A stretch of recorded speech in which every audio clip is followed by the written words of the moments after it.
You could almost feel the tension rising from the tarmac in Austria, but not just because of the soaring track temperatures. Riccardo Adami, Ferrari's race engineer, has come under intense scrutiny after what many are calling a questionable call during the Grand Prix. This decision cut short Lewis Hamilton's second stint, despite the veteran repeatedly signaling that his tires were still in strong condition. For Hamilton, who started fourth and crossed the line in the same position, the afternoon was a mix of solid control and lingering frustration. Ferrari, though not matching McLaren's unmatched speed, looked like the second strongest team on the day. Lando Norris claimed the win, followed by Oscar Piastri, and it was pretty clear that third place was the furthest Ferrari could realistically aim for. Hamilton had a decent launch, handled early pressure from George Russell well, and settled into his rhythm. His car lacked the punch to challenge the Frenchmaners, but his tire management in the opening stint gave some hope that he could stretch his second stint and possibly benefit if things fell into place. But then came lap 51. Against his better judgment and clearly against his will, Hamilton was told to come in. Adami's instruction was firm, even as Hamilton politely pushed back.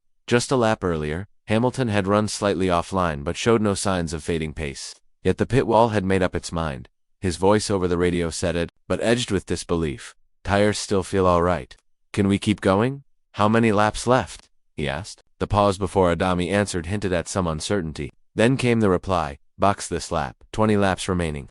Hamilton was clearly not convinced. "I'd rather stay out. That's still a long way to go," but there was no room left to push back. The decision had been made. "Box, box," Adami repeated, closing the door on any further discussion. That brief back and forth between Hamilton and Adami summed up a growing disconnect, one that's hard to ignore now. Hamilton, a 7-time world champion with over 300 Grand Prix starts, has built a career on reading race conditions with incredible precision. So when he questions a decision mid-race, it's not out of uncertainty, it's out of experience. And in this case, it seemed like Ferrari wasn't willing to trust that experience. Still, Lewis didn't let the moment explode. Instead, he kept it cool both on the radio and after the race. His words post-race were all class. "Great job, guys. That was a solid weekend. I'm proud of the effort. We'll keep working." But his calm didn't stop the buzz outside the garage. Fans and analysts alike were left wondering if Ferrari had pulled the plug on a strategy that could have netted more. Social media quickly lit up. Comments ranged from confused to downright furious. "Why bring him in when the tires were still fine?" one fan posted.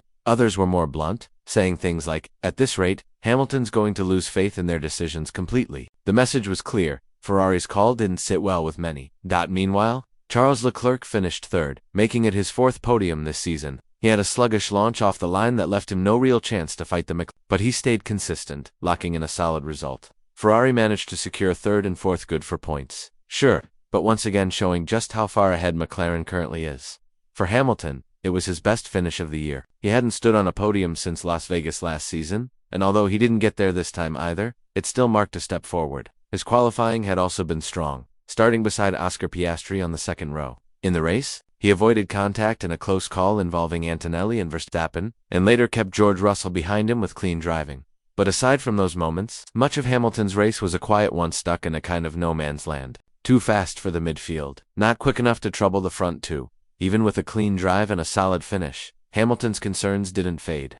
After stepping out of the car, he didn't hold back in sharing what was bothering him, the most Ferrari's upgraded floor. "I just didn't feel like I had the pace," he said. While the team had pushed hard to bring the update to Austria, the difference on track wasn't as big as they had hoped. Hamilton called it minor, but looking at how the race unfolded, it was clear the new parts hadn't solved all their issues. Interestingly, Ferrari did manage to outperform both Red Bull and Mercedes in terms of race pace. A small win, but a win nonetheless. Adami later commented, "The pace was there. We had a lot to manage, but we'll look over everything together and push ahead." His words hinted at a team still trying to find its rhythm, not just with strategy but with understanding their car in every condition. One of the bigger headaches Ferrari faced was heat. The Spielberg track was scorching, and both Hamilton and Leclerc were asked to lift and ease off the throttle before braking zones. This was done to manage the engine and brake temperatures, but it came at a cost. They lost time on the straights, and had less confidence going into corners. That wasn't the only thing hurting performance. The SF25 had trouble with front-end grip, especially in medium-speed sections. Hamilton's car, in particular, wasn't turning in the way he wanted. He found himself fighting understeer mid-corner, which would suddenly shift to oversteer on the exit. The result? A car that felt unstable right when accuracy was needed most. Ferrari's efforts to cool things down meant relying heavily on engine braking before actual braking again. Effective for temperature, but not ideal for lap times. Despite these obstacles, Ferrari still walked away with their strongest result of the season so far. The The new floor upgrade that both Ferrari drivers had been requesting finally made its debut. And while it offered slight gains, it didn't close the gap to McLaren. The root of the problem goes beyond just new components. One of the biggest issues continues to be the car's uneven balance and how quickly it wears out the tires over a race distance. Looking more closely at Leclerc's race, it's clear how much Ferrari still has to improve. On average, he was losing close to 0.3 of a second per lap during the first stint. By the time he reached lap 20, Lando Norris had already pulled a 15-second lead. This wasn't just down to pace, it was about the SF25's continued struggle with thermal efficiency. Their front brake duct in particular isn't doing its job well enough. It fails to get rid of heat effectively, forcing the team to rely on conservative methods to keep the car running within safe limits. Ferrari's interim team principal for the weekend, Jerome D'Ambrosio, stepping in for Frederick Vasseur, acknowledged the issue after the race. It's something that's coming up again and again. When we have to manage temperatures so carefully, it limits what the car can do, he said, and he's right. When your cooling systems are forcing you to lift early, drive more cautiously, and cut back on aggressive braking, it naturally holds the car back from its true potential. Until Ferrari can fix these core problems, fighting a team like McLaren over a full race distance will remain out of reach. They've built a solid base with the SF25, but its flaws are too obvious when pushed in real race conditions. Despite all that, this was still a step forward. Third and fourth is a better finish than what Ferrari has managed at many other tracks this year. But for a team aiming to win championships and for a driver like Hamilton who expects the best, good enough just isn't enough.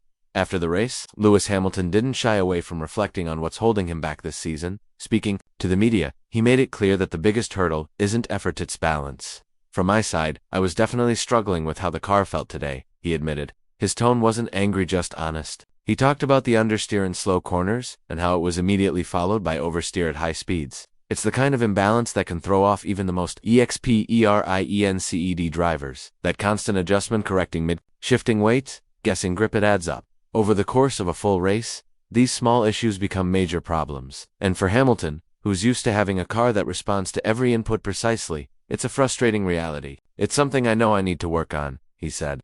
That's the mark of a true professional, someone who still takes responsibility, even when the tools he's given aren't quite right. Statistically, Hamilton is now 6th in the driver standings, sitting at 91 points. His teammate, Charles Leclerc, has pulled ahead, extending the gap to 28 points. Neither driver has won a full Grand Prix this season, but Charles has found more consistency with the car. Meanwhile, Lewis only has the sprint race win in China to celebrate.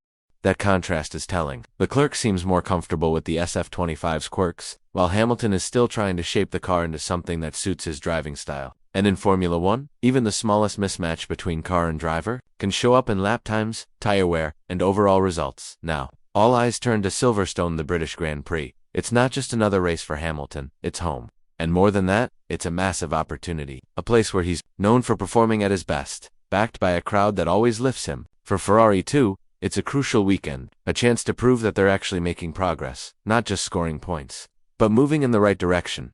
The upcoming race at Silverstone isn't just about points for Lewis Hamilton, it's about pride, momentum, and perhaps a turning point. With pressure building and questions circling around Ferrari's strategy choices, all eyes will be on how the team and driver respond under the spotlight of their most historic venue. Fans are already wondering, was Ferrari right to overrule Hamilton's instincts in Austria? Could stretching that second stint have brought a stronger result? These questions aren't going away anytime soon, especially with so much at stake. For a veteran like Hamilton, decisions made from the pit wall matter just as much as what he does behind the wheel. When a driver of his experience signals that the tires are still holding up, it's not just a comment, it's a warning. Yet Ferrari stuck to the data, and in doing so, they might have missed an opportunity. As critics pointed out, sometimes numbers can't fully capture what a driver feels through the steering wheel. And when that driver has over 300 race starts, it's worth listening. Still, to his credit, Hamilton handled the aftermath with professionalism. We'll keep pushing. We need to figure some things out. But great job overall, he told his team post-race. No blame, no public frustration, just focus on what's next. Charles Leclerc, meanwhile, continues to rack up podiums, giving Ferrari a consistent edge in the Constructors' Championship. But the dynamic between the two drivers and their different approaches to adapting the SF25s is starting to show. With the season now past its halfway point, Ferrari must find a way to bridge the gap between strategy and instinct, between numbers and trust, between potential and performance. As for Hamilton, Silverstone is more than just another circuit. It's a track that's witnessed some of his greatest moments. And if there's any place to prove that Ferrari and Hamilton can click, it's here.